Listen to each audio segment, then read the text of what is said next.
Esta mañana los sindicatos UGT y comisiones obreras de Castilla y León se han manifestado para pedir el desbloqueo de la negociación colectiva y la derogación de la reforma laboral, y ya avisan de un conflicto generalizado si los trabajadores siguen perdiendo poder adquisitivo. Hoy tenemos con nosotros al secretario regional de Acción Sindical de UGT, a Raúl Santa Eufemia, para hablar de este asunto y de otros que están de plena actualidad. ¿Qué tal? Buenas noches. Buenas noches. Bueno, ustedes denuncian que los trabajadores llevan casi desde 2008 con los sueldos congelados, que el IPC sigue disparado, que la economía se está empezando a recuperar y que eso no se demuestra en los sueldos. ¿Qué subida es la que proponen entonces? Entendemos que primero es la recuperación del poder adquisitivo, la recuperación de la negociación colectiva. Entendemos que al final la unidad familiar o la persona que va a trabajar tiene que tener un poder adquisitivo suficiente para poder tener ese consumo y también ese posible saldo de facturas o de gastos mínimos de la unidad familiar o de unipersonales, pero también ojalá que tuviesen la capacidad de poder tener esos proyectos de futuro y de ahorro.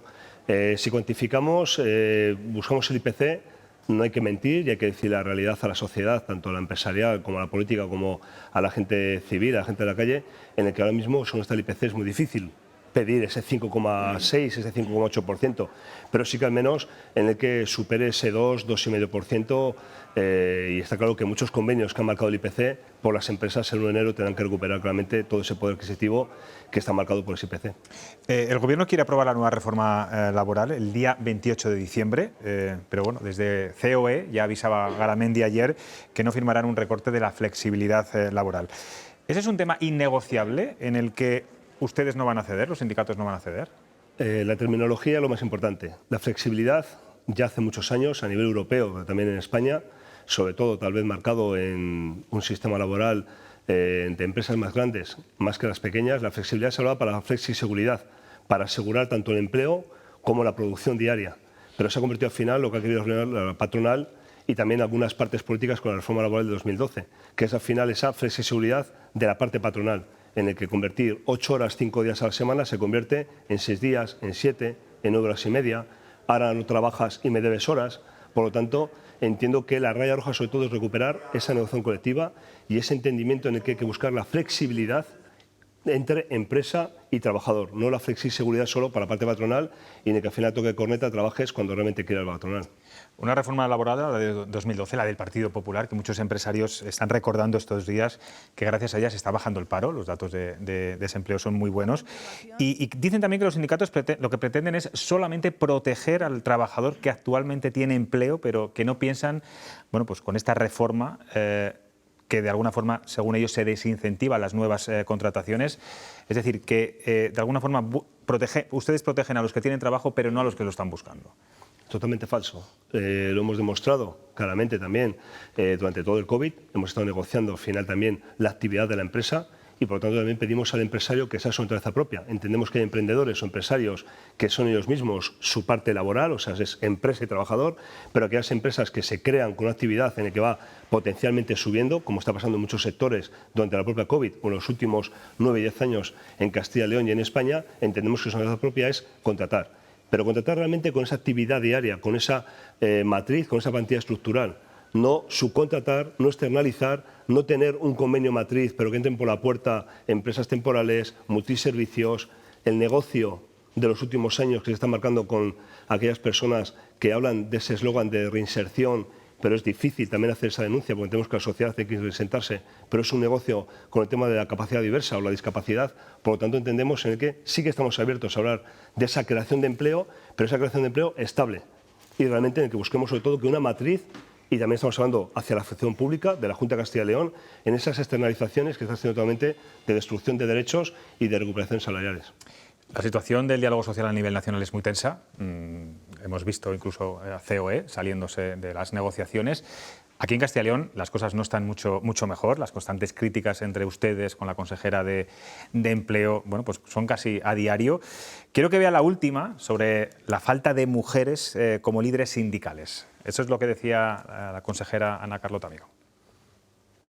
Hay como mucha testosterona en el diálogo social, creo que sobra, que lo que tenemos que hacer es basarnos en los datos, trabajar todos. Bueno, en parte tiene razón, no se ven a mujeres que estén liderando los sindicatos ni en Castilla y León ni a nivel nacional. La testosterona está en el cuerpo del hombre y de la mujer, eso es lo primero para la consejera. Segundo, hay varias consejeras consejera de Familia, consejera de Educación, hace poco había una directora en EDEFIL, hay una directora ahora en la Dirección de Trabajo y realmente no están buscando ese debate o esa pequeña ruido o distorsión hacia ser mujeres o ser hombres. Yo, entendiendo como diálogo social la negociación que tengo con la consejera, pero también el resto de Ejecutiva Autonómica o el resto de sectores. O sea, ¿que se entiende mejor con las consejerías del PP que con las de Ciudadanos? Si quieres me acuerdo como del PP de Ciudadanos, yo realmente lo que me siento delante es de tener una consejería. La Consejería de Empleo, hay una distorsión continua, no hay una atención de documentos en el que al final UGT marca un documento en el día de hoy y hay días sin respuesta. Te marca reuniones a la 1:30 de la tarde cuando sabe que a las 2 es un periodo más o menos que se acaba la reunión, cuando el resto de consejerías evolucionan hacia una consideración de entender lo que es una educación al resto de agentes y sobre todo el tema de liderazgos. Hablamos de nuestra Ejecutiva Autonómica y también tenemos el resto de las federaciones autonómicas. Faustino Temprano, como secretario general, no es el 1, el 2 o el 3, tenemos 5 hombres, 4 mujeres, más o menos con la paridad. Pero ahora mismo, con Faustino Temprano como secretario general, puede coordinar, buscar estrategia de acción sindical con el 100% del resto de la ejecutiva. Pero ¿quién no me dice a mí que ahora mismo es más líder o puede ser más líder, más importante de nuestra organización, una compañera que negocia planes de igualdad, que negocia transición justa, que negocia formación? Hablamos de cargos. Y es verdad que ustedes están pidiendo en las empresas privadas que las mujeres ocupen los cargos más importantes, pero también deberían dar ejemplo, ¿no? Tenemos 4 compañeras que están en las secretarías de las más importantes en el día de hoy, tanto en el tema social como empresarial. Negociar renta garantizada, ley de dependencia, la nueva ley de formación, colectivos. Un segundo nivel de liderazgo, digamos, ¿no? Pero no es un segundo nivel de liderazgo. Entendemos que si buscamos un líder o la persona que coordina realmente al resto, puede ser el secretario general. Pero a través del secretario general, y vuelvo a decirlo, en nuestra casa, en consenso, en organización, en elaboración de estrategias y con libertad al 100%, siempre ha existido en UGT, tanto en Castilla y León como en el resto de estatal, como en las federaciones, esa libertad luego de cada una de las secretarías, pero voy a decirlo, tenemos 9 líderes y 9 personas en las cuales no buscamos tampoco al hombre o la mujer, tenemos 9 personas que día a día están dando el callo para el 100% de esos derechos y esas reivindicaciones sociales. Vamos a seguir hablando de Ana Carlota, porque decía también en esa misma rueda de prensa que para caerles bien a ustedes tenía que irse ella a ver al Papa, en relación a la audiencia que ha mantenido Yolanda Díaz, la vicepresidenta, con el Papa Francisco. Yo no sé si esto que vamos a ver tiene algo que ver, vamos a ver si lo vemos en las pantallas, un tuit de Pepe Álvarez.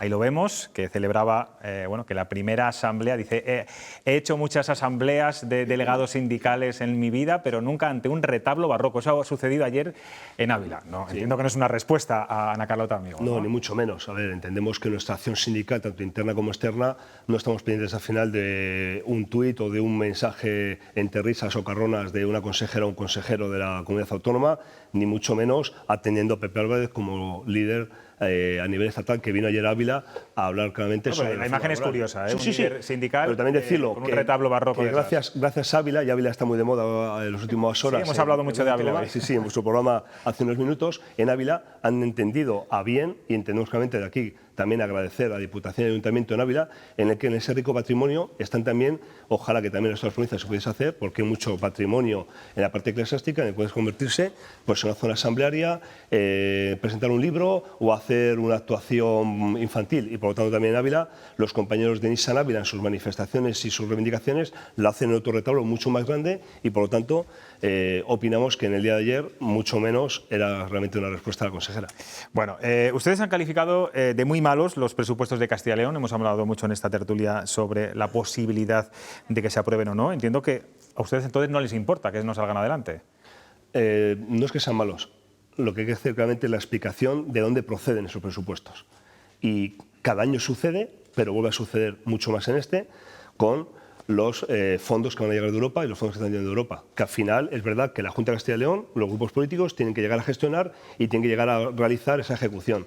Por lo tanto, lo que explicamos, y lo hemos pedido también en los últimos años en el diálogo social, es en el que el 100% de los presupuestos que se marquen para la comunidad autónoma se busque un anexo y se explique a la ciudadanía y al resto de los grupos políticos de dónde derivan y dónde llegan. Luego habrá que ejecutarles y la gestión realmente hace la comunidad autónoma y algunos de ellos siempre pasados desde el Ministerio, sobre todo ahora mismo con el tema de transición justa que tanto puede. ¿Y quién cree que tiene que ceder más en esta negociación en la que están ahora mismo? Quedan 24 horas. ¿Partido Popular o por Ávila? Por Ávila tiene que tener la seriedad de marcarse en el que si al final creen y quieren ser los que den al resto de la comunidad unos presupuestos, creo que tienen que tener la tranquilidad de realmente sentarse a dialogar. Lo que acabáis de exponer en vuestro programa, el tema del niño guapo, bueno, pues todos entendemos, y yo soy el primero, del mea culpa de buscar esas coletillas, pero tanto grupos políticos, que es al final Ciudadanos y PP, que tienen en su mano unos presupuestos para el resto de la comunidad entera, si por Ávila realmente cree que son imprescindibles, que se marquen realmente como imprescindibles, pero se marquen como imprescindibles con políticas de altura hacia toda la comunidad autónoma.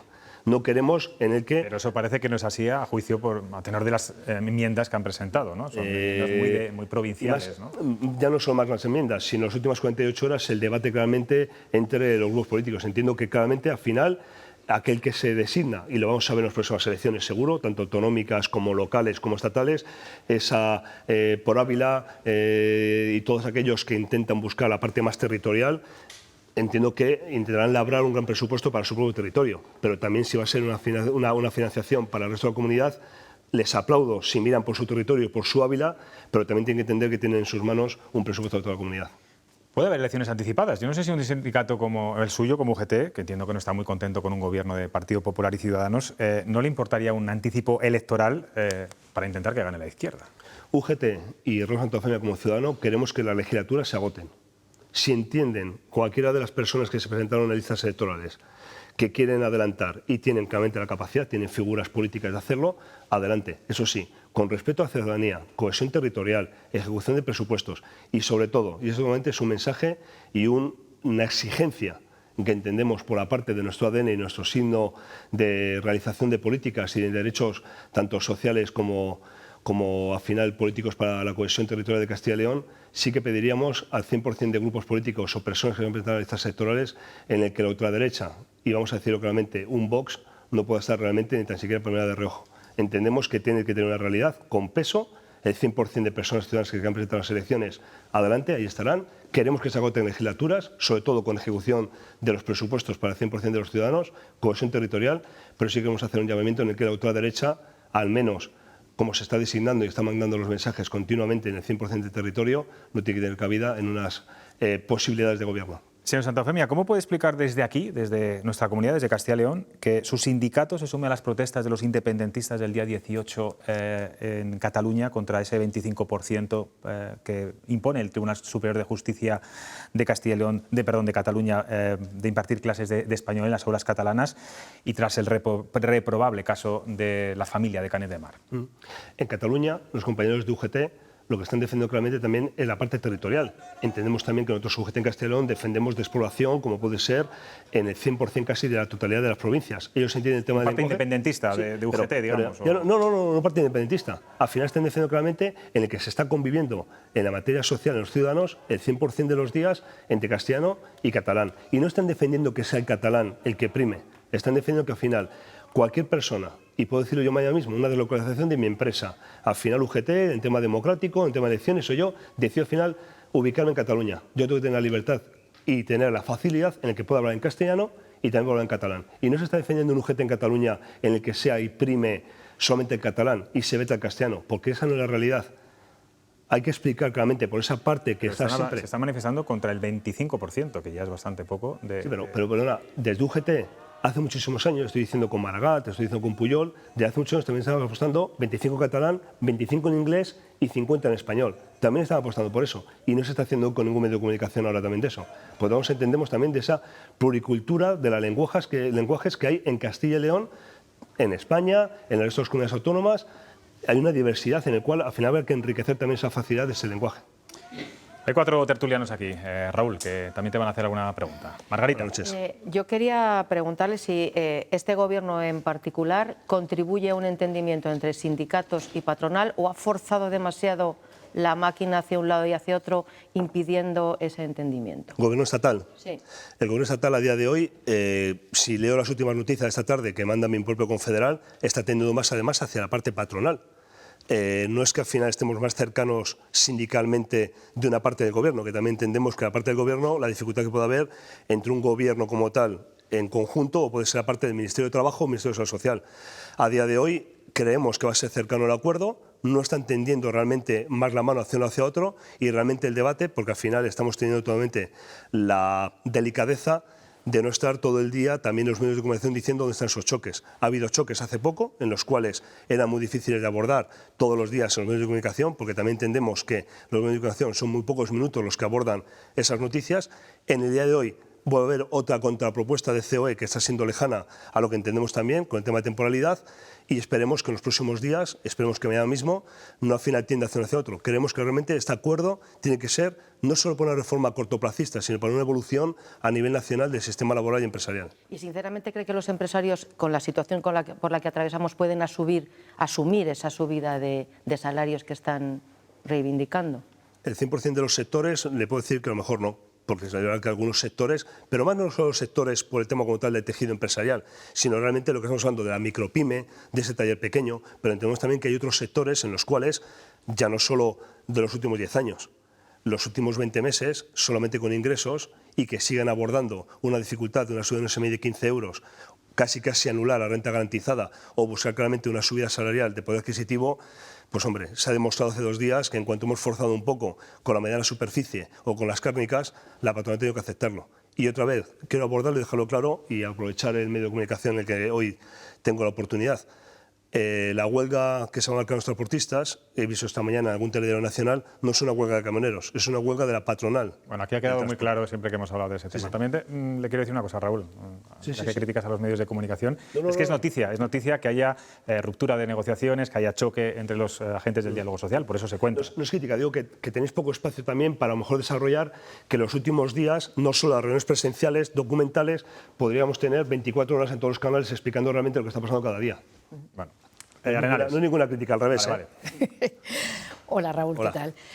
A mí me es grato que el haberte escuchado, el reconocer que esa subida de la IPC, esa inflación que es insostenible ya, que tú te has llegado a cifrar hasta el 5,8%, yo siempre os he considerado, y me lo puedes ratificar o no, sindicatos de partido, nunca sindicatos de la gente trabajadora, sinceramente. Siempre os he visto muy posicionados en una ideología política, nunca he visto que defendáis a los trabajadores con independencia de su ideología, y además siempre os he considerado profesionales de las manifestaciones, y me ha sorprendido mucho cómo a lo largo del último año no os hayáis manifestado ante la enorme, trágica subida de la luz, porque la subida de la energía es paro en vena. Y lo que vosotros tenéis que defender, entiendo, desde mi humilde punto de vista, es que la gente trabaje. Como bien te ha mencionado antes José Luis, es cierto que vosotros abogáis por un empleo estable, yo creo que como todo el mundo, pero primero tener empleo. Yo creo que lo primero es que la gente, o sea, que haya flexibilidad dentro del mercado laboral para que la gente pueda romper esa barrera, entrar dentro de los que trabajan y después, por supuesto, que ese trabajo sea estable. Y después, bueno, pues me sigue sorprendiendo que se intente derogar una reforma laboral que tendrá puntos que sean manifiestamente mejorables, pero que ha sido manifiestamente utilizada y claramente utilizada en esta pandemia, como ha sido la figura de los ERTEs, que esa figura se impuso precisamente con la reforma laboral del Partido Popular, y sobre todo una reforma laboral, Raúl, que ha traído muchísimo empleo, que es que lo que ha traído ha sido empleo y, por lo tanto, riqueza. Entonces, eso, y la última, ya una pregunta, por favor, manifestarte eso, y la pregunta es, ¿qué nivel de afiliación tenéis vosotros? Porque había leído el último informe de la OCDE donde decía que en España se desplomaba la afiliación de la población activa a las centrales sindicales. Si sabes los datos, sí. ¿Y qué os ha parecido ese riego de 14 millones de euros que os han dado a los sindicatos y el Gobierno, que a lo mejor tiene algo que ver con que no os manifestéis con las claras cosas que está viendo, y sin embargo sí que hay una manifestación de juguetes y no se manifieste por la subida del recibo de la luz, que es insostenible para las empresas, que son las que en definitiva generan los puestos de trabajo? He hecho muchas cosas. Sí, pero casi todas. A ver, Raúl es rápido contestando. por datos puedo decirlo así, más o menos, porque al final también son variables todos los días y no todos los días puedes cuantificar, porque también hay dificultades de pago, porque los trabajadores y los desempleados muchos meses no pueden pagar la cuota sindical y estamos repescando y ayudando también a esa cuota sindical a los trabajadores y desempleados, porque también hay diferentes cuotas. Podemos estar hablando ahora mismo en Castilla y León de unos 70.000 afiliados en UGT. 70. Y podemos estar hablando a nivel sindical de unos 950.000, sí, a nivel nacional. La dificultad de lo que comentas con el tema de ser de partido, que venga Dios y lo vea. Y seguimos con la religión, porque entendemos claramente en el que durante este último año, que me comente y que me busque un poco la crítica hacia el tema de no haber hecho movilizaciones, los que han hecho movilizaciones tal vez son aquellos que defienden una España en la cual hablan de libertades, pero realmente están totalmente coartando por la parte empresarial la subida salarial, mientras que la gente estaba en casa en ERTE. El ERTE, perdona que te corrija, que te tutee también, Sí, claro. el ERTE en 1980 ya estaban los ERTEs. Sí, bueno, los ERTE no vienen con la figura que reforma se ha laboral. utilizado, sí, Los pero ERTE ya vienen de hace muchos la años. figura que se ha utilizado es de la reforma. Y es más, gracias a los sindicatos y al Gobierno, la protección de los ERTEs ha acompañado a la protección de la salud. El último año y medio hemos decidido todos, sindicatos y patronal, mayoritarios y con más representatividad, y recuerdo aquí en el Estatuto de Autonomía, la Ley 8/2008, la representatividad, hemos atendido primero a la salud. Luego hemos atendido también a la gente que estaba en ERTE con la figura del ERTE al 70%, cosa que luego la patronal no ha decidido complementar en casi ningún sitio. Pero luego, una cosita, según te explicas, ¿sigues pensando que patronal y sindicatos que están encontrados?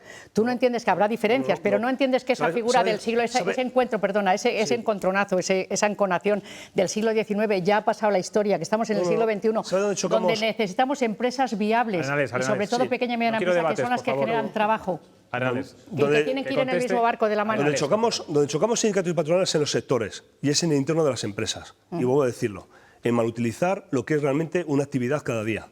Y una empresa en la cual tiene que tener claro qué es su actividad y qué es cada día su descripción de puestos. No destruir la descripción de puestos y que entren por la puerta 5 o 6 convenios con ETTs, con discrepancias diarias, en el que un día firmo un convenio para 100, pero tengo otros 3 convenios para 20. Y yo no tengo discrepancias claramente, y lo hemos demostrado los últimos 20 meses, con COE, hacia el todo, hacia el colectivo y sobre todo hacia la salud. Pero voy a decirlo, exoneración de cuotas de la seguridad social, firmada y negociada el 100% de los ERTE COVID por los sindicatos. También decirlo aquí, con los fondos propios del sindicato, y te respondo hacia las preguntas del dinero que nos da el Gobierno. El 100% de los ERTE COVID y el 100% de los planes de igualdad negociados y firmados, obligados por Real Decreto por el Gobierno, al 100% de la ciudadanía, tanto trabajadores como empresa, han sido negociados por UGT y por comisiones obreras con fondos propios, sin un solo duro del Gobierno y sin un solo duro de la patronal. Arenales, es que no tenemos tiempo. Y acabo. Y realmente, el tema de los fondos, hacia el tema de patrimonio, resolución. Y luego digo, nosotros tenemos una estructura amplia de plantilla, que hacemos trabajos que tanto la administración estatal, autonómica, regional o local no hace porque no tiene la viabilidad y no tiene a veces hasta la educación de tener más RPTs o más trabajadores de función pública. Tiene cada vez más externalización. Entonces hacemos trabajo. Raúl, vamos a avanzar, si te parece. Sí. Quiero también que te pregunten. Perdona. Buenas noches. Estamos a 16 de diciembre. Sí, eso es. Un 14 de diciembre en este país, en democracia, se organizó la mayor huelga general que se ha vivido en democracia. Y la organizaron las centrales sindicales y gobernaba el Partido Socialista. Yo sé que hay... Pues claro, es que esa es la verdad. Y yo creo que hay gente que sueña con la desaparición de las centrales sindicales. Claro, pues yo les digo que resistan. Porque es verdad, los sindicatos son lo peor de lo peor. Pero no me quiero imaginar qué sería de las clases trabajadoras sin organizaciones sindicales que pelearan en la defensa de sus intereses. 3. Resulta ahora es noticia los encontronazos que está habiendo, pero afortunadamente ustedes han sido noticia y con ustedes también la patronal, dando lección a las formaciones políticas en plena pandemia, teniendo una capacidad de alcanzar acuerdos cuando el espectáculo que daban las formaciones políticas era un espectáculo indeseable, porque no se acordaba, porque no se pactaba nada. Ha habido el desencuentro en relación con las pensiones y la COE ya no pudo soportar más la presión pública, no estoy diciendo nada que no haya sido público, a la que le sometió fundamentalmente el Partido Popular, con el presidente del Partido Popular al frente, atacando de forma inmisericordia al señor Garamendi como consecuencia de que estaba alcanzando acuerdos sociales con un gobierno socialista y con las centrales sindicales. Y entonces, pues lamentablemente la COE se quedó fuera de la reforma de las pensiones, lo cual no es una buena noticia. Le quiero decir... Y no digas 4 ya, por favor. Ya está. No, oye, es que claro, aquí ha habido un diálogo. Es que las cosas hay que ponerlas también... Es que las cosas hay que ponerlas en su punto. Es que las cosas hay que ponerlas en su punto. Usted sabe que la reforma laboral no se iba a derogar nunca. Se convirtió en un eslogan. Pero usted sabe que la reforma laboral va a tener reformas sustanciales, muy sustanciales. Porque ese ideal de cargar sobre todo el problema de competitividad es el salario que cobran los trabajadores. Qué bonito. Yo sé que sin salario y con jornadas exhaustivas competiríamos con Hungría, con la India y con China. Pero creo que frente a eso hay que rebelarse. Y me imagino que ustedes son partidarios de alcanzar ese acuerdo. No has preguntado. Yo voy a aprovechar. Sí. Le digo claramente, sobre todo. He dicho que para ellos es fundamental. Hay dos cosas importantísimas para el país y para Europa en 2022. Son todos los fondos europeos que hay que ejecutar, gastar y no quemar dinero, sino para crear un futuro y cohesionar claramente Castilla y León. De aquel mensaje a aquel que quiera presentar las elecciones el año que viene o dentro de año y medio, hay que ejecutar para crear y cohesionar territorio de Castilla y León para un futuro, no solo cortoplacista, y sobre todo la reforma laboral va a llevar grandes cambios positivos tanto para patronal como para sindicatos, como para trabajadores, para todos y sobre todo tiene que venir acompasado y eso es realmente el triple salto mortal de, pues bueno, lo que estamos hablando, Estatuto de los Trabajadores nuevo, una nueva y retorno, lo que estamos hablando, a una flexibilidad para todos y no solo para la patronal y sobre todo, si hablamos de un libre mercado, entendemos que todos entendemos que hay que producir. Pero no puede ser solo que al final recoja los beneficios la parte empresarial y el trabajador se doble el lomo y vaya a casa sin dinero. Pedro. Yo tengo una pregunta y sin ironía. Prometo, a partir de ahora cuando venga, prometo dejar la ironía en León. O utiliza otro tono. La dejo en León y vengo. Cambia el registro. Ironía desde León. No, mal entendida. Sin ironía. Tan de moda que está ahora la discriminación positiva en muchos sectores de la sociedad. ¿Considera que podría generar empleo, fijar población, esa discriminación positiva en la España vaciada, en algunas provincias de nuestra comunidad autónoma, por ejemplo, bajar las cotizaciones a las empresas en esas provincias, en esa España vaciada, para que así las empresas no tuvieran unas cargas mayores respecto a empresas que, por ejemplo, en grandes ciudades? ¿Considera que eso sería un beneficio para la España vaciada? Hablamos de Castilla y León, que por eso estamos para Castilla y León. El 100% de las empresas en Castilla y León llevan subvención de contratación, llevan ayudas de fiscalidad, llevan ayudas de créditos blandos desde hace muchísimos años. Punto uno. Punto segundo, cada vez hay más dinero marcado hacia la parte empresarial en el tema, vuelvo a decirlo, de digitalización, ayuda a la apertura, al emprendimiento. Tal vez no es todavía insuficiente, pero hay muchísimo mayor grado de ayudas y también firmas por el diálogo social. Entendemos, nosotros defendemos a los sindicatos y a la parte trabajadora, a la parte social, pero en el diálogo social también firmamos para las empresas. Máquinas, digitalización, comercialización, emprendimiento. Por lo tanto, si buscamos esos 100 y pico millones, 150 y pico millones del diálogo social, más todas las ayudas del COVID en Castilla y León, más del 60% han ido derivadas directamente a las empresas. Y aquellas que van directamente al trabajador, sucede lo que ha sucedido, como comentan los ERTEs, en el que luego pasa que es carente y realmente no llega. Pero considera, estamos hablando de las bases de cotización, ¿considera que si se bajaran en ciertas provincias como una discriminación positiva respecto a otros territorios, No, eso ayudaría? Al revés. Yo creo claramente que al final, lo manufacturero, que es al final la dificultad de la España vaciada también, en que en Castilla y León se ha dificultado a sectores en los cuales tienes el producto endógeno, en cambio la manufacturación y el producto final se va lejos del pueblo. Entonces entiendo que, y vuelvo a decirlo claramente, y UGT lleva apostando hace muchos años, al final entras dentro de una cohesión y un consenso con el resto de las partes, comisiones COE, pero tanto comisiones como UGT decimos, en el que basta ya también a lo mejor de esos planes territoriales. Sí al territorio, pero creo tejido para cohesionar el territorio y cohesionar otros territorios. El Corredor Atlántico, llevamos muchísimos meses y es el CES, uno de los pocos que están abordando seriamente con cada uno de los presidentes que ha pasado con el Corredor Atlántico, y seguimos abordando con hace poco que el señor Castaño dice que a ver si creamos una agencia para hacer un observatorio del Corredor Atlántico. Esas son las oportunidades del Corredor Atlántico y realmente ningún grupo político está haciéndolo. Y esa España vaciada no es bajar las cotizaciones, es buscar, si tenemos la materia y el producto que sale de la tierra, vamos a buscar también la manufacturación de calidad y empleos de calidad y salariales. Pues Raúl Santa Eufemia, hemos hablado de todo, hemos hablado de temas laborales, de religiosos, en fin. Corto y rápido. Ha sido muy completa. Gracias de verdad por estar aquí en Cuestión de Muchísimas gracias Prioridades. y gracias a todos.